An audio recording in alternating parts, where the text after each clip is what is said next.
Parallel ঝলক। আপনাদের সাথে রয়েছি আমি উর্না। আপনারা এই প্রথম দেখছেন ডিজিটাল মিডিয়ায় বাংলায় খেলার খবরের বুলেটিন। ভারতীয় ও আন্তর্জাতিক ফুটবলের যাবতীয় খবর নিয়ে আপনাদের জন্য আমাদের বিশেষ সেগমেন্ট খেল সকার। শনিবার মৌসুমের প্রথম অনুশীলন ম্যাচে দাপটের সঙ্গে শুরু করলো মোহনবাগান। পুরুলিয়ার বিবেকানন্দ ফুটবল একাডেমির বিরুদ্ধে 6-0 গোলে জিতে নিল সবুজ মেরুন ব্রিগেড। ম্যাচে জোড়া গোল করে নজর কাড়লেন দিমিত্রি পেত্রাতোস। প্রত্যাশা মতোই দিমিগড় মেজাজে ধরা দিলেন অজি ফরওয়ার্ড। কোচ লোবেরা এদিন শক্তিশালী প্রথম একাদশ নামান। গোলরক্ষকের দায়িত্বে ছিলেন বিশাল কাইত। রক্ষণভাগে খেলেন মেহতাব সিং ও অ্যালবার্তো রড্রিগেজ। দুই প্রান্তে ফুলব্যাক হিসেবে দেখা যায় শুভাশিস বোস ও অভিষেক সিংকে। মাঝমাঠে আপুইয়ার সঙ্গে ছিলেন সাহাল আব্দুল সামাদ। আক্রমণ ভাগে বাদিকে রবসান রবিনহো, ডান দিকে লিস্টন কোলাসো, সামনে জুটি হিসেবে খেলেন জেমি ম্যাকলরেন ও দিমিত্রি পেত্রাতোস। ম্যাচের শুরু থেকে আক্রমণাত্মক ফুটবল খেলতে থাকে মোহনবাগান। প্রথম গোলটি করেন জেমি ম্যাকলরেন, তারপরেই নিজের জাত চেনান পেত্রাতোস। পরপর দুটি গোল করে ব্যবধান বাড়ান তিনি। সেট পিস থেকে হেডে গোল করেন মেহতাব সিং। প্রথমার্ধে আরও একটি গোল যোগ করেন সাহাল। দ্বিতীয়ার্ধে রবসান রবিনহোর গোলে 6-0 ব্যবধানে ম্যাচ শেষ করে মোহনবাগান। ম্যাচ শেষে সৌহার্দ্যের ছবি ধরা পড়ে মাঠে। পুরুলিয়ার পক্ষ থেকে মোহনবাগানের কোচ লোবেরা ও অধিনায়ক শুভাশিস বোসের হাতে তুলে দেওয়া হয় ঐতিহ্যবাহী ছৌয়ের মুখোশ উপহার হিসাবে। অনুশীলন ম্যাচ হলেও মাঠে ও মাঠের বাইরে ইতিবাচক বার্তাই দিল মোহনবাগানের এই জয়। রবসন যখন একের পর এক বল বাড়াচ্ছেন আক্রমণে, তখন কর্নার ফ্ল্যাগের ধারে বসে নিশ্চুপ দর্শক ইস্টবেঙ্গলের মিগুয়েল। শনিবার মোহনবাগানের প্রথম অনুশীলন ম্যাচে এই ছবিটাই যেন আলাদা করে নজর কাড়ল। মাঠে সবুজ মেরুনের প্র্যাকটিস ম্যাচ, আর সাইড লাইনে নিজেদের অনুশীলন সেরে খেলা দেখছেন লাল হলুদের দুই প্রতিনিধি মিগুয়েল ও রাকিব। প্রতিপক্ষ হলেও কৌতূহলের চোখ এড়ায় না। কখনো রবসনের দৌড়, কখনো পেত্রাতোসের পজিশনিং, সবই যেন দূর থেকে ঠান্ডা মাথায় নোট নিচ্ছেন তারা। মাঠে তখন লোবেরার দল গোলের পর গোল তুলে নিচ্ছে, আর বাইরে বসে ইস্টবেঙ্গলের শিবিরে হয়তো চলছে নীরব হিসেব নিকেশ। ডার্বির উত্তাপ এখনো অনেক দূরে, কিন্তু শনিবার যুবভারতীর অনুশীলন মাঠে সেই উত্তাপের হালকা আগাম টের পাওয়া গেল। শনিবারের দ্বিতীয় প্র্যাকটিস ম্যাচে ব্যারাকপুর স্পোর্টিং ক্লাবকে রীতিমতো উড়িয়ে দিল মোহনবাগান। 10-0 ব্যবধানে বড় জয় তুলে নিয়ে সবুজ মেরুন শিবিরে উচ্ছ্বাসের রেশ। এই ম্যাচে নায়ক নিঃসন্দেহে জেসন কামিন্স। একাই 5 গোল করে ম্যাচের রং বদলে দিলেন অজি স্ট্রাইকার। প্রথমার্ধে জোড়া গোলের পর দ্বিতীয়ার্ধে আরও 3টি গোল করে নিজের প্রভাব স্পষ্ট করে দেন তিনি। কামিন্সের পাশাপাশি স্কোরশিটে নাম লেখান সাহাল আব্দুল সামাদ, কিয়ান, মানবীর সিং ও দীপক টাংরি। পেনাল্টি থেকে গোল করেন সুহেল ভাট। দিনের প্রথম ও দ্বিতীয় দুটি প্র্যাকটিস ম্যাচ মিলিয়ে মোট 16 গোল করল মোহনবাগান। মৌসুমের আগে লোবেরার দলের আক্রমণ ভাগ যে ছন্দে, তারই ইঙ্গিত মিলল শনিবারের অনুশীলন মাঠে। শনিবারও প্রস্তুতি ম্যাচে একের পর এক দুরন্ত গোল করলেন দিমিত্রি পেত্রাতোস। সেই দেখে ভয় পেতে নারাজ বিকাশ পাজি। লোবেরা জামানায় দিমি যখন আবার সেই পুরনো মেজাজে ফিরে এসেছেন, তখন পাজি বলছেন ইস্টবেঙ্গল এবার আর 7-8-9 নিয়ে ভয় পায় না। মাঠে সবটা বুঝে নেওয়ার হুঙ্কার বিকাশ পাজির। দিমির কি 4টে পা নাকি? আমাদের প্লেয়ারদের 2টো পা, ওর কি 4টে পা নাকি? কেন আটকানো যাবে? এখন আমরা আর ভয় পাই না। ওই 8-8, 9-9 আগে আমরা একটু সাপোর্টাররা আমাদের একটু হয়ে গেছিলো। এখন আমরা অনেক হয়ে গেছি যে কনফিডেন্ট মনের সাথে আমরা অত সহজে হারবো না। এখন আর আমরা দেখো, আমরা একবার দুবার হারাতেই ওদের পাস জমি থেকে পাস সরে গেছে ওদের। একবার দুবার হারাতেই আমরা যদি আইপিএসিলটা ওদের হারাতাম, ওদের তো আমরা অক্সিজেন দিয়ে বাঁচিয়ে রাখলাম ওদের। আমরা টাইব্রেকারে হেরে গেলাম ম্যাচটা, আমাদের খেলাতেই আমাদের জেতার কথা। আমরা একবার দুবার হারাতেই আমাদের পাট টলে গেছে ওদের। ইস্টবেঙ্গলে কি প্রফেশনালিজমের অভাব দেখা যাচ্ছে? সমর্থকদের যেখানে একবার অন্তত আইএসএল ট্রফিটা জিততে চাইছে, তখন ম্যানেজমেন্টই ফুটবলার রিক্রুট করতে বারবার ব্যর্থ হচ্ছে। মরশুমের শুরুতে 6 বিদেশি নিয়ে আইএসএল জেতার জন্য ভালো দল বানিয়েছিল ইস্টবেঙ্গল। অথচ যে আইএসএলের জন্য এত কিছু, সেই আইএসএল শুরুর আগে স্ট্রাইকারই নেই ইস্টবেঙ্গলে। যে গোল করে ম্যাচ জেতাবে, সে জায়গাটা অস্কারের সবচেয়ে চিন্তার। সেই জায়গাটাতেই বারবার হোঁচট খেতে হচ্ছে লাল হলুদকে। নতুন বিদেশি ইউসুফ ইজ্জেজারির সই হয়েছে, তবে তার কলকাতায় এসে দলের সঙ্গে যোগ দিতে কম করে আরও 10 দিন সময় লাগবে। নতুন এক দেশে এসে তার আবহাওয়া, পরিবেশ, টিমের সঙ্গে তাড়াতাড়ি মানিয়ে নেওয়া কি সত্যিই সম্ভব? আইএসএল শুরু হতে যে আর 2 সপ্তাহ বাকি মাত্র। অন্যদিকে তো নেওয়াই হচ্ছে না 6ষ্ঠ বিদেশি। সেখানে মোহনবাগান 6 বিদেশি নিয়ে মাঠে নামবে। এমনকি চেন্নাইন এফসি, ইন্টার কাশি থেকে বেশ কিছু টিম সব বিদেশি সই করিয়ে ফেলেছে। ইস্টবেঙ্গলে যেখানে নামবে 5 বিদেশি নিয়ে। ইস্টবেঙ্গল কর্তা দেবব্রত সরকারকে সেই নিয়ে জিজ্ঞাসা করলে হতাশার ছাপ তার চোখে মুখে। বলছেন, আমাদের হাতে তো কিছু নেই, এখন কি এক্সপ্লেনেশন আর দেব। তবে প্রাক্তন ফুটবলার বিকাশ পাজি ইস্টবেঙ্গল সমর্থক হিসেবে নিজের অসহায়তার কথাটা বলে গেছেন। যেভাবে টুর্নামেন্টটা হচ্ছে না, সেভাবে এখন সব ক্লাবগুলো একটু ক্যাজুয়াল নেই। এইভাবে টুর্নামেন্টটা হচ্ছে, সবাই ভাবছে নমো করে বেশি কম বাজারের টিম করে করতে চাইছে। বা নিতুদার হাতে নেই সম্পূর্ণটা, এখন এটা হাতে আছে ইনভেস্টার। এখন ইনভেস্টার ক্লাব চালাচ্ছে, ইনভেস্টার যেটা মনে করছে সেটা করছে। এটার সম্বন্ধে আমরা খুব একটা বেশি কিছু বলতে পারবো না। তবে আমরা চাই মানে এই আইএসএলটা আমাদের দেখো, আমাদের পরিপূর্ণ একটা ক্লাব, যেটা almost India one of the best, এবং এশিয়ান কান্ট্রি তো তাদের সাথে যে আমাদের ক্লাবের যা পরিবেশ পরিস্থিতি, আমাদের শুধু একটাই আমাদের একটাই শুধু হলো যে আমরা শুধু একবার আইএসএল চ্যাম্পিয়ন হতে হলে আইএসএল ট্রফিতে যেন আমাদের টেন্টে ঢুকুক।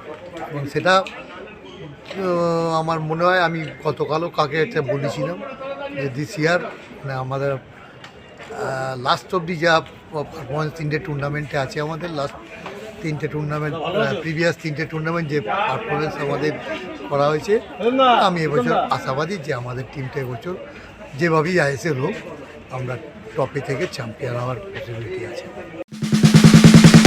শনিবার থেকে আইএসএল এর প্রস্তুতিতে নেমে পড়ল মোহামেডান। বিদেশিহীন মোহামেডানকে এবার দেখা যাবে আইএসএল এর মঞ্চে। সেটা যেমন একটা নতুন চ্যালেঞ্জ, তেমনি আবার নিজেদের গুছিয়ে নিতে জোড়া প্রস্তুতি ম্যাচও খেলতে চলেছে মেহরাজ উদ্দিনের দল। প্রস্তুতি শুরুর কয়েকদিনের মধ্যেই আগামী 8ই ফেব্রুয়ারি ইস্টবেঙ্গলের সিনিয়র দল এবং 11ই ফেব্রুয়ারি ডায়মন্ড হারবার এফসির বিরুদ্ধে প্রস্তুতি ম্যাচ খেলবে সাদা কালো ব্রিগেড। এদিন 26 জন ফুটবলারদের নিয়ে প্রস্তুতি শুরু করে দিল মোহামেডান এসসি। मेरा ये मानना है कि ओके देयर आर फॉरेनर्स और very good we are helping the team, लेकिन हमें अपने इंडियन प्लेयर्स को नीचा नहीं करना। तो we have got Indian players who are ambitious, who hard working है। I think they are good enough to compete in the league. तो हम लोग के पास जो भी प्लेयर है वो फाइट करेगा, और हमने इस सीज़न फाइट किया है। हमने यंग प्लेयर्स के साथ हमने कैलकाटा लीग में भी फाइट किया, हमने डूरंड में भी फाइट किया, सुपर कप में भी फाइट किया। लेकिन अब हमारा क्या अच्छा हो गया है कि जो पिछले सीज़न के आईएसएल प्लेयर्स भी वो भी आ गए हैं, तो इससे टीम में मुझे लगता है काफ़ी अच्छा स्ट्रॉन्ग और पोजीशन हो जाएगी इस टीम में। तो ओबियसली मुझे लगता है कि प्लेयर्स भी चाहते हैं कि वो अच्छा खेलें, क्योंकि जब फॉरेनर्स टीम में होते हैं तो तब प्लेयर्स को चांस नहीं मिलता है, लेकिन अब फॉरेनर्स नहीं है तो प्लेयर्स को तो चांस मिलता है। मोहम्मदन तो इतना चांस दे रहा है प्लेयर को, तो प्लेयर्स का भी रिस्पॉन्सिबिलिटी है, अभी उसको भी दिखाना पड़ेगा इस प्लेटफॉर्म में आके। वो तो हमने पहले ही ले लिया था, लेकिन ट्रांसफ़र बैन की वजह से हमने उसको कैलकाटा लीग भी नहीं खिलाया। हीरा हो गया, फरदीन हो गया, जोएल हो गया, इस्ताफिल हो गया, ये हमारे साथ तो ट्रेनिंग तो कर रहे थे, लेकिन ट्रांसफ़र बैन की वजह से तो ये लोग हम खिला नहीं पा रहे थे। लेकिन बीच में एक फेज़ आया था जहाँ पे ट्रांसफ़र बैन उठा था, उस टाइम पे इनको रजिस्टर किया था, तो एक अच्छा चीज़ क्लब ने उस टाइम पे किया है।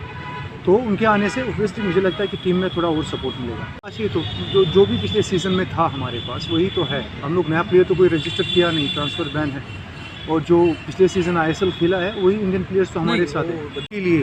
और ये लीग इतना छोटा है तो इसमें कोई भी टीम फंस सकता है। तो अभी तो हम जब तक ऑफिशियल कंफर्मेशन नहीं आएगा तो उसमें कुछ बोल नहीं सकते, लेकिन हम लोग का जो टीम है वो रेलीगेशन के खेलने के लिए नहीं है। तो we have got good players, हम लोग अच्छा कम्पीट करेंगे। এবার মোহামেডানের নতুন গোলকিপার কোচের দায়িত্বে শুভাশিস রায়চৌধুরী। চ্যালেঞ্জটা কঠিন জেনে যে দায়িত্ব নিয়েছেন তা বলতে কোনো দ্বিধা নেই শুভাশিসের। প্রতিপক্ষ শিবিরে বিদেশি স্ট্রাইকাররা রয়েছে, সেভাবেই গোলকিপারদের তৈরি করার কাজ শুরু করে দিয়েছেন শুভাশিস। সেই তো আমি প্রথমে মানে ম্যারাজকে জিজ্ঞেস করলাম যে টিম কেমন, তো ম্যারাজ বললো যে টিম মোটামুটি ভালোই ব্যালেন্স আছে, মানে আমাদের টিম খারাপ খেলে না। তো দেখো এইটাই তো চ্যালেঞ্জ, মানে যে আমার আর অ্যাকচুয়ালি কী বলো তো, আমি দেখে এসেছি মানে তোমার কাছে যদি সামনে যদি মানে যদি কোনো ভালো স্টপার বা কিছু যদি না থাকে, ফরেনারের কথা বলছি, তো গোলকিপারের পক্ষে আরও বেশি বল আসে, তো বেশি তো ওইটা আরও বড় চ্যালেঞ্জ যে আমি আমার গোলকিপারের মানে আমার ট্যালেন্টটা দেখাতে পারবো আমার গোলকিপারের থ্রুতে, তো ওদের পক্ষে আরও বেশি ভালো হবে। 4টে গোলকিপারই খুব মানে একটা বাচ্চা ছেলে আছে মানে, বাট 4টে গোলকিপারই খুব মানে ভালো, খারাপ না। এক্সপিরিয়েন্স দিয়ে ওদের আমার মানে শেখানো, তো আশা করি গোলকিপারগুলোকে আমি 4টে গোলকিপার কাছে প্র্যাকটিস করে আমি যতটা বুঝলাম খারাপ খেলবে না, আমি এটুকু বলতে পারি খারাপ খেলবে না। প্রয়াত ইলিয়াস পাশাকে শেষ শ্রদ্ধার্ঘ্য নিবেদন করল ইস্টবেঙ্গল। একই সঙ্গে তার পরিবারের হাতে 11 লক্ষ টাকা তুলে দেওয়ার কথাও শনিবার ঘোষণা করা হলো ইস্টবেঙ্গল ক্লাবের তরফে। আগামী 6 ফেব্রুয়ারি সেই টাকা তুলে দেওয়া হবে তার পরিবারের হাতে। একই সঙ্গে ইলিয়াস পাশার উদ্দেশ্যে আগামী 6 ফেব্রুয়ারি অ্যালভিটো ভাইচুং, ব্যারেটোদের মতো প্রাক্তন ফুটবলারদের নিয়ে হবে একটি বেনিফিট ম্যাচ। তাদের উপস্থিতিতেই উদ্বোধন হবে ইস্টবেঙ্গলের নতুন অ্যাস্ট্রোটার্ফেরও। এই ম্যাচ, যে ম্যাচটা ওরা আয়োজন করেছে, বাইচুং ফোন করেছিল আমাকে যে আমরা ম্যাচটা খেলবো, সবাইকে আসতে বলো, পাশার মতো ছেলের পাশে আমরা সবসময় আছি। ব্যারোটো কালকে বলে গেছে, মানে ভাবা যায় না এরকম একটা ছেলে যে ওকে চিনত সেই ও আফসোস করেছে। যাই হোক, ওর আত্মার শান্তি হোক, ওর পরিবার এর পাশে আমরা থাকবো, ওর পরিবারের শুভ কামনা করি। আপনারাও ওর পাশে থাকবার চেষ্টা করবেন। Stars versus east Bengal legends, এই দুটো টিমের দুটো ক্যাপ্টেন, তুষার দা ভার্সেস বিকাশ দা। আরেকটা ম্যাচ যেটা হবে, that is between east Bengal versus FPI. আমি এই জায়গায় মেহরাজ দা এন্ড সাইরাস দা, তাদের সবাইকে আমি ধন্যবাদ জানাতে চাই। এই প্রপোজালটা তারা অ্যাকসেপ্ট করেছে বলে। The reason we wanted to have FPI is wherein we cover all the players together. এখানে তো কোনো ক্লাবের বিষয় নেই কি কোন প্লেয়ার কোন ক্লাব খেলেছে, তো এফপিআই মানে is for the players association. Santosh ট্রফিতে চূড়ান্ত অব্যবস্থা ফেডারেশনের। ম্যাচ শেষে বাংলার ফুটবলাররা হোটেলে ফিরলেন ভোর 5টায়, আর তাতেই ক্ষুব্ধ আইএফএ সচিব অনির্বাণ দত্ত। সন্তোষ ট্রফির মতো প্রতিযোগিতায় এমন অব্যবস্থা নিয়ে ফেডারেশনকে এক হাত নিলেন তিনি। সেই সঙ্গেই কড়া ভাষায় চিঠিও দিলেন আইএফএ সচিব। কি বললেন অনির্বাণ দত্ত, শুনে নেওয়া যাক। আমরা অন্যদিকে মনোযোগ দিইনি, কারণ তাতে কি হয়, খেলার মানসিকতা নষ্ট হয়ে যায়। অন্য ব্যাপার নিয়ে লাফালাফি করলে, ঝাপাঝাপি করলে খেলার যে মানসিকতা সেটা এফেক্ট করে, ফোকাসটা সরে যায়। কিন্তু কালকে যেটা হয়েছে সেটা সহ্য সীমার বাইরে চলে গেছে। আজ কালকে সকাল 9টার সময় টিম বেরিয়েছে, খেলতে গেছে ব্রেকফাস্ট নিয়ে, তারপরে ওখান থেকে একটা আপেল খেলেছে, 2:10 পৌঁছেছে টিম মাঠে, 2:40 খেলতে নেমেছে। মানে তুমি বুঝতেই পারছো, স্বাভাবিকভাবে নেমে যে প্রপার ওয়ার্ম আপ করবে সেই সময়টাও পায়নি, তাড়াতাড়ি চেঞ্জ করে খেলতে নেমে গেছে। আচ্ছা, এবার খেলার পরে বাসে উঠেছে, একটা আপেল পেয়েছে, হোটেলে পৌঁছেছে ভোর 5টার সময়। এটা কোনো মানবিক ব্যাপার? ডেইলি 5 ঘন্টা জার্নি করতে হচ্ছে ওদের একটা ম্যাচ খেলার জন্য। একদিন অন্তর একদিন ম্যাচ, 5 ঘন্টা জার্নি, ছেলেগুলোর শরীরে কিছু থাকবেই না, ওটা খেলবে কি করে? আমি যদি একটা ভালো টুর্নামেন্ট করতে চাই, আমি যদি চাই যে একটা টুর্নামেন্টে ভালো রেজাল্ট হোক, তাহলে সেখানে টিমগুলো কিভাবে ভালো থাকবে, প্লেয়ার ভালো থাকবে, প্লেয়ার নিজেদের বেস্টটা দিতে পারবে, সেটাও কিন্তু কনসিডার করতে হয়। আজকে যেখানে তুমি জানো অমিত শাহর র্যালি আছে, এটা তো হঠাৎ করে হয়নি। তাহলে তোমার সেটা মাথায় রাখা উচিত ছিল। তোমার ওখানে ইউথ ফেস্টিভ্যাল আছে, তুমি জানো, সেটা তো হঠাৎ করে হয়নি। তোমার মাথায় রেখে ডেট ফেলা উচিত ছিল, টাইম ফেলা উচিত ছিল। ওখানে কোনো কর্মকর্তা নেই সেই অর্থে, জাস্ট ফ্রিতে হবে বলে সেখানে টুর্নামেন্ট করতে চলে যাবো, বা কোথাও সস্তায় হবে বলে করতে চলে যাব, সেখানে সব পরিকাঠামো আছে কিনা, সঠিক ব্যবস্থাপনা আছে কিনা না দেখে, এটা তো অ্যাকসেপ্টেবল নয়। যে টুর্নামেন্ট গুলো করে তার মধ্যে one of the highest standard tournament হলো সন্তোষ ট্রফি। এই বছর থেকে আইএসএল ঢুকবে, তো কোনো ভালো প্রফেশনাল প্লেয়ার কেন খেলতে যাবে এরকম একটা টুর্নামেন্ট? বাংলার মাঠে ঘাটে যে খেপের টুর্নামেন্ট হয় সেগুলো এর থেকে বেটার অর্গানাইজড হয়। 3 তারিখ, একটু আগে আমার ম্যানেজার ফোন করেছিল, বলছে 3 তারিখ না, আমাদের হোটেল বোধহয় ছেড়ে দিতে হবে, হোটেল থেকে বলছে। আমি ওদের বলেছি যে আপনারা অর্গানাইজারের সাথে কথা বলুন, আমরা কেন ছেড়ে দেবো, আমরা তো আপনাদের বুক করিনি। এখন টিমটা একটা টুর্নামেন্ট চলছে, একটা চ্যাম্পিয়নশিপের টিম, তাকে কোয়ার্টার ফাইনাল খেলে হোটেল ছেড়ে অন্য জায়গায় দৌড় দিতে হবে, তার লাগেজ নিয়ে প্লেয়ারদের যাওয়া, পুরো সেট আপটা ঘেটে যাওয়া, এতজনের একটা টিমের সেট আপ। আজকে যদি একটা ইউথ ফেস্টিভ্যালের জন্য টিম যাতায়াত না করতে পারে, একটা বিয়ের ডেট আছে বলে হোটেল ছেড়ে ফুটবল টিমকে বেরিয়ে যেতে হয়, তো এইভাবে অর্গানাইজ করার দরকার কি, মানে কি আছে? শুক্রবার বুড়াইদাহর কিং আবদুল্লাহ স্পোর্টস স্টেডিয়ামে এক দুর্দান্ত পারফরমেন্সে আলকুলোদের বিপক্ষে 3-0 গোলে জয়লাভ করেছে আল নাসের। আল নাসেরের হয়ে 3টি গোল করেন ক্রিস্টিয়ানো রোনাল্ডো, কিংসলে কোম্যান এবং মোহাম্মদ সিমা খান। 18 ম্যাচ থেকে 43 পয়েন্ট নিয়ে পয়েন্ট তালিকার দ্বিতীয় স্থানে রয়েছে এখন আল নাসের। শুক্রবার রুবেন আগুইলারের গোলে ঘরের মাঠে লে হাভারের বিপক্ষে 1-0 ব্যবধানে জয় হয়েছে লেন্সের। এই জয়ের পর লিগ ওয়ানের পয়েন্ট টেবিলের শীর্ষে উঠে এসেছে লেন্স। রাইট ব্যাক আগুইলার প্রথমার্ধের অতিরিক্ত সময়ে ম্যাথিউ দোলের ক্রস থেকে গোলটি করেন। বিশ্বজুড়ে 22 গজে নানান রকম খবর। ক্রিকেটের সেই সমস্ত খবর নিয়ে আমাদের বিশেষ সেগমেন্ট লিগ ছক্কা।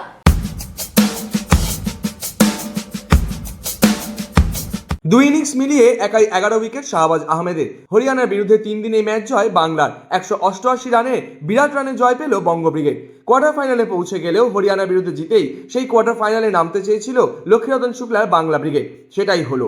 আর সেই সাফল্যের নায়ক শাহবাজ আহমেদ। প্রথম ইনিংসের পর দ্বিতীয় ইনিংসেও বল হাতে একাই ধসিয়ে দিয়েছেন হরিয়ানা শিবিরকে। এই ইনিংসেও একাই তুলে নিয়েছেন 6 উইকেট। এর সঙ্গে 2 ইনিংস মিলিয়ে 11 উইকেট নিয়ে ম্যাচের সেরাও শাহবাজ আহমেদই। হরিয়ানার বিরুদ্ধে 2 ইনিংস মিলিয়ে 11 উইকেট, ম্যাচের সেরার পুরস্কারও শাহবাজ আহমেদের হাতে। কোয়ার্টার ফাইনালের আগে এই ম্যাচ জেতাই পাখির চোখ ছিল বঙ্গ ব্রিগেডের। সেখানে বাংলার হয়ে ফের একবার দুরন্ত পারফরমেন্স শাহবাজ আহমেদের। এই জয় যেমন তার আত্মবিশ্বাস বাড়াচ্ছে, তেমন এই পারফরমেন্সের জন্য কোচ লক্ষ্মীরতন শুক্লার কাছেও কৃতজ্ঞ শাহবাজ আহমেদ। কোচের জোগানো মোটিভেশনই নাকি তাকে পৌঁছে দিয়েছে এই জায়গায়। সেই সঙ্গে বারবার কোচের চ্যাম্পিয়নशिপের কথাই আরও বেশি তাতিয়েছে তাদের। कॉलिग्स तो हमेशा साथ में रहते ही, उसके साथ साथ लक्ष्मी रतन शुक्ला जिस तरह से वो मोटिवेट करते हैं हम लोगों को, तो वो भी काफी बहुत हेल्प करता है हमको। जिस तरह से उन्होंने थ्रू आउट द सीजन हमको, ऐसा नहीं मुझे ही, सबको ही, जो जिस तरह से उन्होंने मोटिवेट रखा है, जिस तरह से वो रणजी ट्रॉफी, खासतौर से रणजी ट्रॉफी टूर्नामेंट के लिए मोटिवेट रखते हैं कि हमको ये ट्रॉफी जीत होगा, तो वो काफी हेल्प करता है। कभी भी हम इनडिसिप्लिन थोड़ा सा कुछ करते हैं तो वो हमको फिर से बैक टू बेसिक्स पे लेके आते हैं बातों में, तो अच्छा लगता है, अच्छा मजा आ रहा है, एंजॉय कर रहे हैं हम ये वाला सीजन बहुत ज्यादा। দ্বিতীয় ইনিংসে 6 উইকেট নেওয়া নিয়েও জানালেন নিজের পরিকল্পনা কি ছিল। मेरा सेम ही थॉट था जो पहली इनिंग में था कि मैं जितना ज्यादा इनटू द स्टंप्स बॉल रख सकूं, वहां से बहुत एक्स्ट्रा ज्यादा बॉल टर्न हो रहा था, तो मेरा वही था कि मैं जितना ज्यादा बॉल स्टंप में रखूंगा वहां से विकेट मेरे को मिलने का चांसेस है, तो वही मैंने किया सेकंड इनिंग में भी। একই সঙ্গে ভারতীয় দলে ডাক পাওয়া নিয়েও মুখ খুললেন বাংলার এই তারকা স্পিনার।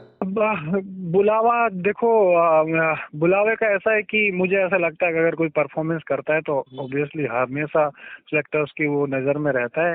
मेरे को ऐसा कोई टारगेट नहीं है कि मुझे बुलाना चाहिए या फिर ये है, तो मेरा काम है मैं परफॉर्मेंस करता रहूं। और जैसे मुझे T20 के लिए उन्होंने लास्ट 2 मैच के लिए कॉल किया था, तो अगर उनको मुझे मेरा कभी भी कंट्री को, देश को अगर जरूरत पड़ेगा तो जरूर बुलाएंगे। শুক্রবার পাল্লে কেলেতে বৃষ্টিবিঘ্নিত প্রথম টি-20 আন্তর্জাতিক ম্যাচে ডাকওয়ার্থ লুইস পদ্ধতিতে শ্রীলঙ্কাকে 11 রানে পরাজিত করেছে ইংল্যান্ড। ক্রিস জর্ডানের পর দ্বিতীয় ইংরেজ হিসেবে টি-20 আন্তর্জাতিক ক্রিকেটে হ্যাটট্রিক করেন শ্যাম কারান। ইংল্যান্ড ইনিংসের 4 বল বাকি থাকতেই শ্রীলঙ্কাকে 133 রানে অল আউট করে দেয়। চেস করতে নেমে ফিল সল্ট 35 বলে করেন 46 রান। ফুটবল ক্রিকেটের বাইরেও খেলার দুনিয়ায় রয়েছে আরো নানা রকমের খবর। আর সেই সব খেলার খবর নিয়ে আমাদের বিশেষ segment win play. Sribhumi sporting ক্লাবের উদ্যোগে 1 ফেব্রুয়ারি হতে চলেছে শ্রীভূমি গোল্ড ম্যারাথন। তারই শেষ মুহূর্তে প্রস্তুতি চলছে। রাজ্যের বিভিন্ন জায়গা তো বটেই, দেশ এবং বিদেশেরও বিভিন্ন অ্যাথলিটরা অংশগ্রহণ করেছে শ্রীভূমি গোল্ড ম্যারাথনে। প্রতিবারের মতো এবারও এই ম্যারাথন নিয়ে উত্তেজনার পারদ তুঙ্গে। এখন শুধু রবিবার সকালে ম্যারাথন শুরুর হুইসেল বাজার অপেক্ষা। ইছাপুর মেটাল স্পোর্টসের মাঠে 27 থেকে 30 জানুয়ারি পর্যন্ত সফলভাবে অনুষ্ঠিত হয়ে গেল উত্তর 24 পরগনা জেলার ক্রীড়া সংস্থার বার্ষিক ক্রীড়া প্রতিযোগিতা। জেলা ক্রীড়া সংস্থার পরিচালনায় এবং ডিস্ট্রিক্ট রেফারি অ্যাসোসিয়েশনের সহযোগিতায় আয়োজিত এই প্রতিযোগিতা এবছর 87তম বর্ষে পদার্পণ করল। পশ্চিমবঙ্গের জেলা স্তরের ক্রীড়া ইতিহাসে এটি প্রাচীনতম প্রতিযোগিতাগুলির অন্যতম বলে গণ্য করা হয়। 4 দিনব্যাপী এই ক্রীড়া উৎসবে জেলার বিভিন্ন প্রান্ত থেকে 800-র বেশি অ্যাথলিট অংশগ্রহণ করেন। ট্র্যাক ও ফিল্ড মিলিয়ে 200-র বেশি ইভেন্ট সুষ্ঠু ও শৃঙ্খলাবদ্ধভাবে পরিচালনা করেন জেলা রেফারি অ্যাসোসিয়েশনের সদস্যরা। প্রতিদিনই মাঠে চোখে পড়েছে প্রতিদ্বন্দ্বিতাপূর্ণ লড়াই এবং তরুণ অ্যাথলিটদের উদ্দীপনা। পয়েন্ট তালিকায় ধারাবাহিক সাফল্যের সুবাদে বারাসাত এসডি এর অ্যাথলিটরা সর্বোচ্চ পয়েন্ট সংগ্রহ করে জেলা চ্যাম্পিয়ন হওয়ার গৌরব অর্জন করেন। রানার্স আপ হন বেলঘড়িয়া অ্যাথলেটিক ক্লাবের সদস্যরা। শেষ দিন 30 জানুয়ারি অনুষ্ঠিত হয় পুরস্কার বিতরণী অনুষ্ঠান। সেখানে উপস্থিত ছিলেন দেশের অন্যতম জনপ্রিয় প্রাক্তন অলিম্পিয়ান অ্যাথলিট সোমা বিশ্বাস। পাশাপাশি উপস্থিত ছিলেন উত্তর ব্যারাকপুর মিউনিসিপ্যালিটির chairman Malay Ghosh, vice chairperson Sriparna Roy, Bengal athletic অ্যাসোসিয়েশনের সচিব কমল মৈত্র এবং বরানগর মিউনিসিপ্যালিটির সিআইসি অঞ্জন পাল। অনুষ্ঠানে deputy commissioner of police Barrackpore commissionerate Ganesh Biswas তার বক্তব্যে জেলার অ্যাথলিটদের নিষ্ঠা ও পরিশ্রমের প্রশংসা করেন এবং ভবিষ্যতে আরও বড় মঞ্চে সাফল্যের জন্য তাদের উৎসাহিত করেন। পুরস্কার বিতরণীর মধ্য দিয়েই এই 4 দিনের ক্রীড়া উৎসবের আনুষ্ঠানিক সমাপ্তি ঘোষণা করেন উত্তর 24 পরগনা জেলা ক্রীড়া সংস্থার সচিব নবাব ভট্টাচার্য। মাঠ জুড়ে করতালি ও উৎসবের আবহে শেষ হয় জেলার ক্রীড়াঙ্গনের এই ঐতিহ্যবাহী আয়োজন।